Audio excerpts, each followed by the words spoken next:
Hello everyone, চলে এসেছি নতুন একটি কাজের ভিডিও নিয়ে। এটা ছিল আরো একটা স্মুথনিং এর কাজ। দেখতেই পাচ্ছ চুলটা কতটা রাফ ছিল, এখন দেখো আফটার রেজাল্ট কতটা স্মুথ, কতটা শাইনি। অফার কিন্তু এখনো চলছে। যদি তোমরা এই অফারটা নিতে চাও তাড়াতাড়ি কিন্তু নিচে দেওয়া নম্বরে যোগাযোগ করে নাও।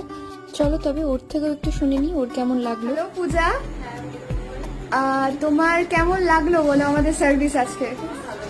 সবার আগে বলো তুমি কি করিয়েছো আজকে? আজকে আমি স্মুথনিং করিয়েছি চুলে। আচ্ছা, তো তোমার কেমন লাগলো বলো? খুব ভালো লেগেছে, পুরোটাই আমার প্রচন্ড ভালো লেগেছে। আমার পুরো লুকটাই অন্যরকম হয়ে গেছে এটা করার পরে। আচ্ছা, তুমি স্যাটিসফাইড তো? প্রচুর স্মুথনিং করাতে চাও আমার মতন, তাহলে অবশ্যই নিজেকে কন্ট্যাক্ট করে নিও। আর এই অফারটা এখনো চলছে। হ্যালো এভরিওয়ান, চলে এসেছি নতুন একটি কাজের ভিডিও নিয়ে। এটা ছিল আরো একটা স্মুথনিং এর কাজ। দেখতেই পাচ্ছ চুলটা কতটা রাফ ছিল, এখন দেখো আফটার রেজাল্ট কতটা স্মুথ, কতটা